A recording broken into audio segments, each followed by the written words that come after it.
there is a word chanting by them or shouting by them saying, hello, hello, which means kill them, kill them. We don't know where to go and who will save us. When I climb up to my hostel building, I could see smokes arising from the cookie colonies. I could see smokes everywhere. It is very difficult to trust from the tribal side. How should we trust the state government? In that state of life, how are we going to go to where we are? Clashes between the Meitei and Kuki communities have been ongoing in the state of Manipur since May 3rd after a tribal solidarity march was organized to protest against the Meitei community's demand for scheduled tribe status. The violence has resulted in thousands of people being displaced as several villages were plundered and set ablaze. We speak to some members of the Kuki community who have taken shelter in Delhi. Around 65 of them are staying here with infant of about with a child of about 1.5 years old too, as well as our uncle who probably about 74, 75 years of age. You know, we have about 10 to 11 families, young people.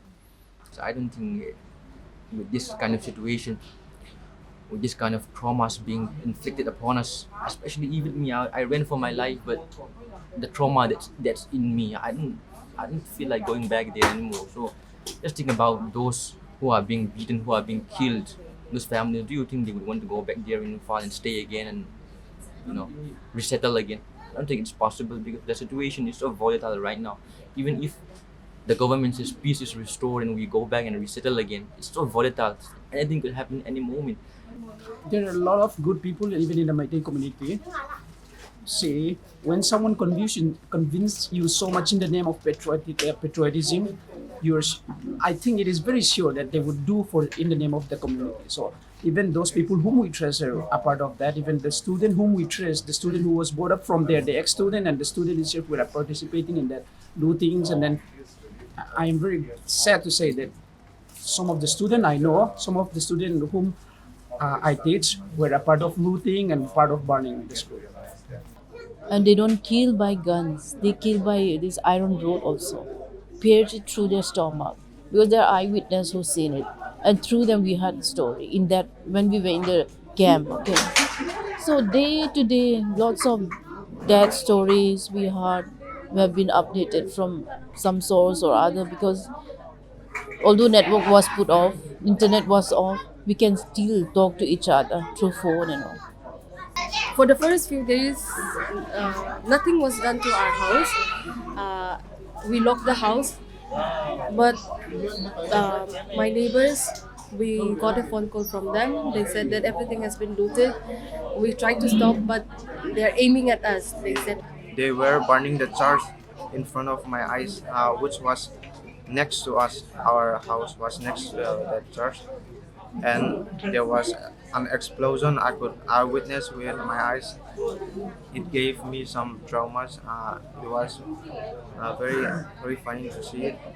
And there was my grandparents who were older than 80. They were 80 plus, so it's really hard to decide whether we should run out or we should stay or we should fight to protect our family because we don't know what move to do next. At that time we were hiding in the bushes. Nobody sleeps that night because any moment they can come to our village, to our locality.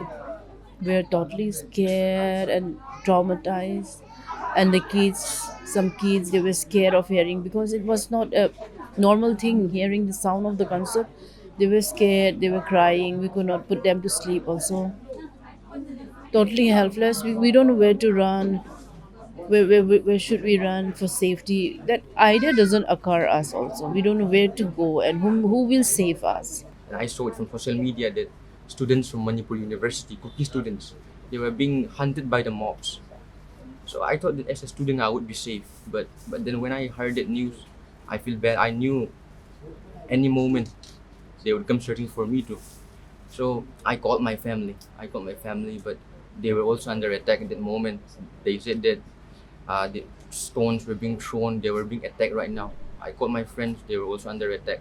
And then in our hostel, There are some of us, some cookies there. So we talk and then we didn't know what to do because we are in the heart of Imphal city. We can't just go out and run or hide because they will be catching us. They're checking in the roads for cookies, and then they were beating them. So we just stayed in a hostel. As the Arambay Tengol Meitei Lepuns and those Meitei volunteers come, and they started convincing the nearby villager. So it's very sad to see that even our students from that school itself were participating in the looting. So after they loot, they left the houses, and then like 1 day or 2 days later, my dad and some of the teachers went there and take some things which are not looted, and they even took pictures which are not looted. So and after that, they come back, and things was okay for 1 month, 1 week. I mean, things was okay for 1 week, and then after 1 week, they come again and burn down the school. Thanks to my friends, my tribal friends, my Meitei friends back there in hostel, they bought us time. They talked with the mob, they stopped them, and they gave us time to run, hide for our lives. So we ran from the backyards, and some of us hid in buses, some in gyms, some in the ward in the hospital, some in the academic block. And then teachers, hearing the information, they called for us an ambulance, and it was 2 ambulances, and they told us to get our aprons back, but we were afraid to go back to our hostel, so our friends helped us with that. They gave us aprons, and that was the only thing that we had. We came out with basically the clothes we wear and an apron, and then we went and they escorted us, but on our way there was like mobs checking the vehicles, but we were in an ambulance. But thank God for that. They didn't actually stop us. They looked at us and then they saw white dresses, maybe they just let us go, and we reached first MR. Seeing the present situation and what's going on in back home, you know, you all can sense the feeling also if you stand on our shoes, na? Just imagine standing in our shoes. It's not possible for us to go back at this moment, and even in the future, because the betrayal we have sensed from our, because we stay there as a family, okay, even with Maydays or whatever communities, we have been brought up there for the last how many years? More than 45 years I've been there, staying there. So the surrounding people, we all stayed as a family only. We love each other, we care for each other during hard times or even on happy days. We shared our happiness, our sadness, we shared our sadness. We stayed as a family. Even my colleagues itself, how long we have been together. They are friends whom I get intimate for the last 10, 20 years also. But not even a hint was given to us. Nobody says anything. They don't speak out. Even a slight hint also we don't get from them. So thinking back on that, I feel betrayed. With casualties in Kuki, Meitei communities and security forces and internet suspended since a month, the center has announced a commission of inquiry to probe the Manipur violence.